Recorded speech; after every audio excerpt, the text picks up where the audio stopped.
Meu amigo, minha amiga, sejam mais uma vez bem-vindos aqui ao nosso canal. Vamos trazer aqui uma informação muito relevante, aqui respondendo diversos comentários que nós temos aqui nos vídeos com relação a doenças crônicas, né? O que são essas doenças, quais são os direitos de quem as tem, se elas aposentam ou não. São perguntas que são feitas para nós aqui no canal, que eu respondo aqui através dos vídeos. Então é muito importante. Você, por exemplo, que está de auxílio doença, que sofreu um acidente ou mesmo tem uma doença de qualquer natureza ou uma doença ocupacional, é importante você permanecer e prestar muita atenção nas informações desse vídeo, porque vão lhe ajudar bastante, tá?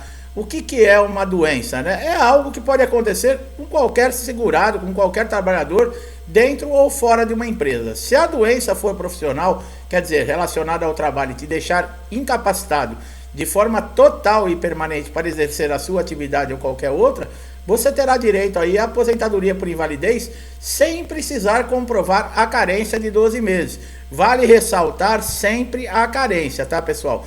Independente da carência, a concessão do auxílio doença e da aposentadoria por invalidez após filiar-se ao regime geral de previdência social. Quem tem doença crônica pode se aposentar por invalidez? Essa é uma pergunta que nós sempre recebemos aqui no canal. Primeiro tem que se entender o que é uma doença crônica.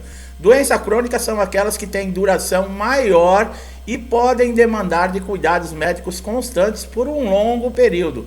Elas não são emergências médicas, por isso não precisam de um tratamento imediato. Apesar disso, podem ser bastante graves e afetar a qualidade de vida do indivíduo portador, como também na área profissional, tá? Então, quem tem doença crônica, as doenças que nós acabamos de ver aqui, tem direito sim à aposentadoria. E quais são essas doenças, né?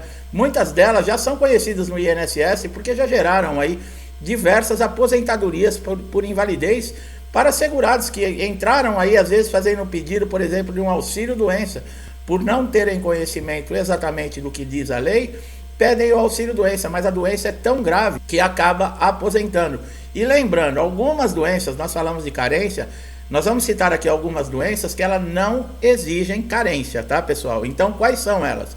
A doença de Parkinson, a tuberculose ativa, a alienação mental, a cegueira, a nefropatia grave, a síndrome da deficiência imunológica, né, a AIDS, a esclerose múltipla, a hanseníase, a hepatopatia grave, a espondiloartrose anquilosante, o estado avançado de ostite, né, que é a doença de Paget, a neoplausia grave, a cardiopatia grave, contaminação por radiação.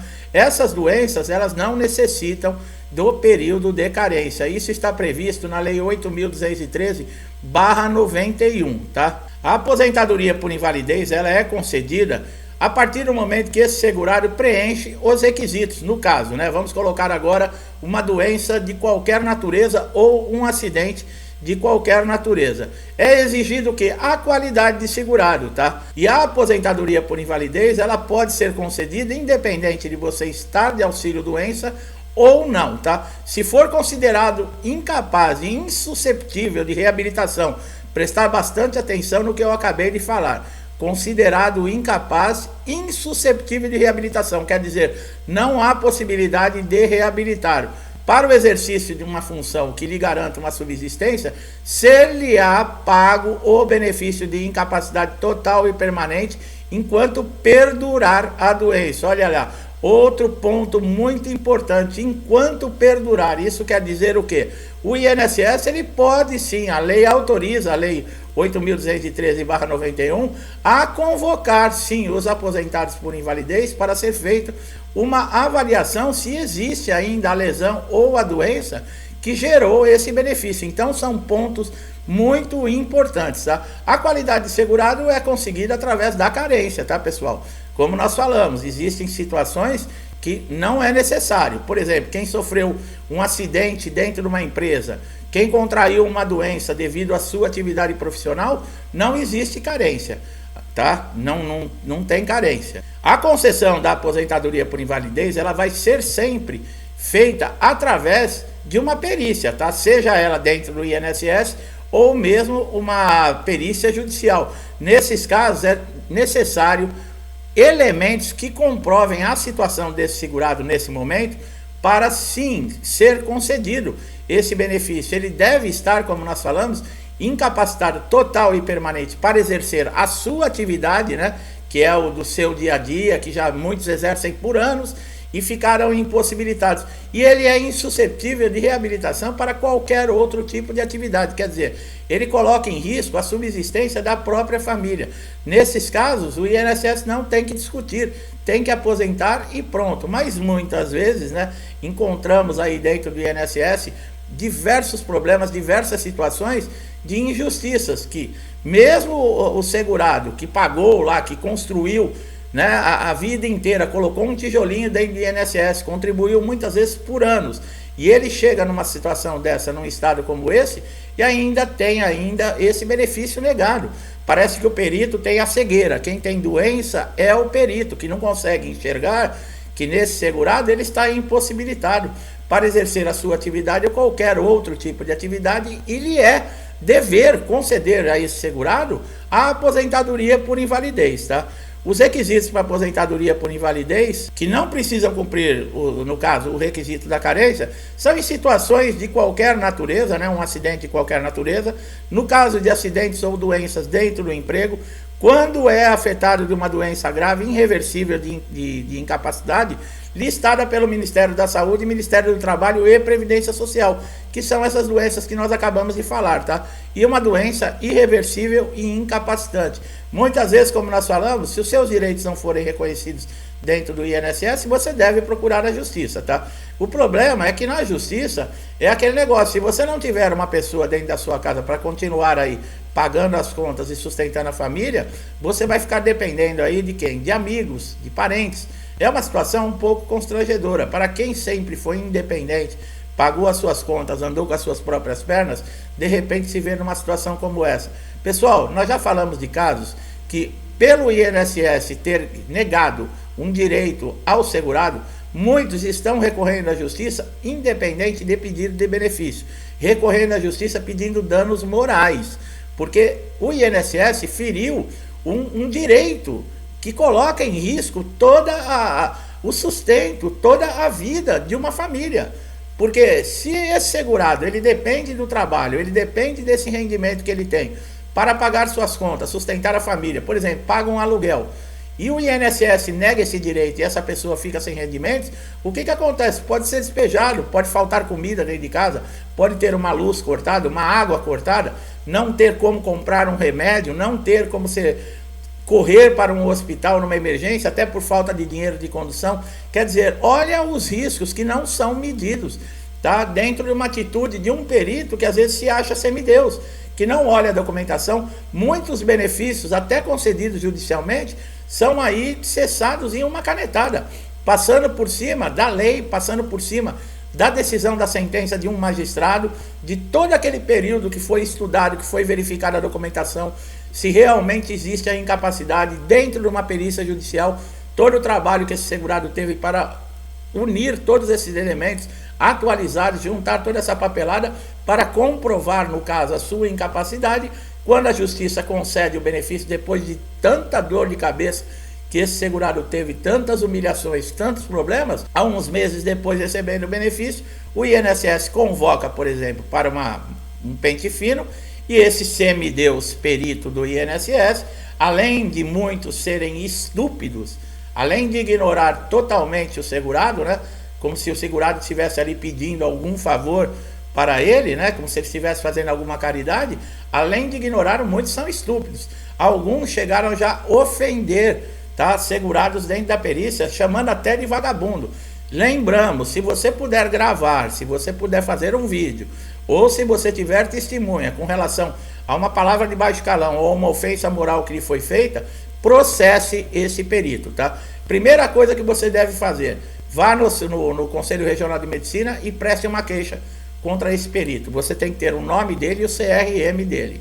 Em segundo lugar, contrate um advogado e entre com um processo judicial independente de benefício ou não do INSS, exigindo danos morais. Existe uma ética médica, não é porque o perito está dentro do INSS que ele é um deus, que ele faz o que ele quer, fala o que quer e todo mundo tem que aceitar. Não é assim, não. Aquela plaquinha lá, ofender funcionário público durante a sua atividade, multa e prisão, isso é papo furado, tá? Quem sustenta o INSS sou eu, é você, através dos nossos impostos. E nós devemos ser respeitados. Como eu falei, o INSS não é uma casa de caridade. Para você conseguir um benefício dentro do INSS, você tem que pagar. Aqueles que nunca pagaram vão conseguir um benefício assistencial aos 65 anos, mas aqueles que contribuíram mês a mês, que colocaram o tijolinho ali dentro, tem que ser respeitados, tá? Como qualquer outra pessoa. Dentro do INSS, quem trabalha lá são funcionários públicos pagos pelos nossos impostos. Todo brasileiro tem que ter consciência disso, tá? Com relação a órgãos públicos, não só o INSS. O funcionário público, ele é pago pelos nossos impostos. E a partir desse momento, nós devemos ser respeitados, independente de qualquer situação ou qualquer órgão que nós estivermos, tá? Então, enquanto também durar esse benefício que você está pedindo na justiça, né, de incapacidade, que está ali sendo julgado se você vai ou não aposentar por invalidez, além de você também depender de parentes, de familiares, de amigos, você não pode ter nenhum outro tipo de atividade, porque você não pode estar dizendo na justiça que você está incapacitado para a sua função ou qualquer outra, e de repente está trabalhando. Como eu recebi uma pergunta de um inscrito aqui no canal, se poderia fazer bico. Falei para ele, se você está recebendo o benefício, você vai fazer um bico. Se houver alguma denúncia, você pode perder o seu benefício. Então, não faça, tá, pessoal? Não faça. Recorra. Se precisar de dinheiro, você tem aí, no caso, o empréstimo consignado, você tem parentes, você tem amigos, mas não faça isso porque você pode perder o seu benefício à toa. Aqueles que estão em análise dentro da reabilitação profissional, que ainda não foram chamados, né? A própria justiça ou o INSS encaminhou e só teve aquele contato do assistente social que falou aguarde, e já se passou 2 anos, 3 anos e não é chamado. Tenho uma dica para te dar, não mexa. Se mandou aguardar, aguarde. Quem tem o interesse de reabilitar você para o retorno ao mercado de trabalho é o INSS. Você não está fraudando o INSS, você não está driblando as leis, você não está burlando nada. O INSS tem problemas, por exemplo, para reabilitar, problema do INSS, a sua parte você fez, você pagou as suas contribuições. Se você mexer, você pode ser prejudicado, tá? Então, aguarde. Ah, mas assim passou 2 anos e não entra em contato. Você está recebendo seu benefício? Continue na sua casa, aguardando que uma hora alguém vai entrar em contato com você. E para isso, lembramos, deixe o seu cadastro atualizado através do portal Meu INSS, não tem desculpa. Você faz isso da sala da sua casa em 2, 3 minutos, você atualiza todo o seu cadastro, tá? Preste atenção no ícone cumprimento de exigência, se o INSS não está pedindo uma informação ou se está pedindo, por exemplo, um documento que esteja faltando, porque isso também pode lhe prejudicar. A justiça, ela entra em contato também com você via correio, tá? Pode te mandar um telegrama ou mesmo uma carta. O seu advogado deve estar sempre informando, lhe dando ciência do que acontece no processo. É claro que o advogado não vai ficar toda semana ou dia sim, dia não, te passando, porque a justiça não é assim.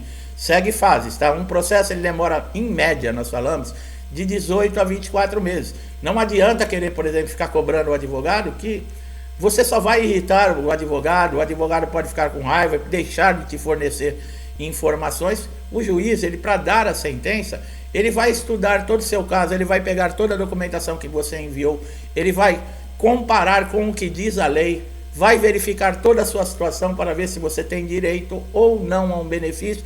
E não é ligando todo dia ou toda semana para o advogado que você vai conseguir encurtar esse período, tá? Infelizmente funciona assim. Aqui no Brasil a justiça é assim. Se fosse a favor do INSS, eles resolvem em uma semana. Como é a favor do segurado, um direito que vai ajudar o segurado, aí demora 18, 24 meses ou até mais tempo para eles definirem se realmente tem o direito ou não. Meu amigo, minha amiga que chegaram aqui a primeira vez, eu não canso de falar, aproveite todos os nossos conteúdos aqui no canal. São conteúdos atualizados que vão ajudar você a resolver qualquer problema que você esteja tendo dentro do INSS. Gostou do nosso trabalho, da maneira que nós fazemos nossos vídeos? Não deixe de dar um like aqui, tá? Se inscreva no canal, ative o sininho de notificação para você ser sempre beneficiado com os nossos conteúdos. Colocamos conteúdos aqui diariamente, pode ser aquela informação que vai ajudar você a resolver aquele problema de dias, de semanas ou de meses e você não está conseguindo solucionar. E nós aqui, através das nossas informações e conhecimentos, vamos ajudar você. Então você só tem a ganhar, e o melhor de tudo, é de graça. Tá? Assista os vídeos quantas vezes você quiser. Meu amigo, minha amiga que estão comigo aqui, muitos desde o início do canal, me acompanham, incentivam, ajudam, compartilham. Eu só tenho a agradecer, pedir a Deus paz, saúde, tranquilidade, prosperidade para você, para toda a sua família, que nós tenhamos força para continuar seguindo em frente, de cabeça em pé, agradecendo sempre a Deus por tudo que temos, tá? Vamos seguir em frente acreditando. É difícil, o mundo parece estar de ponta cabeça, mas nós vamos superar toda essa situação. Eu deixo a todos vocês um forte abraço e até os próximos vídeos.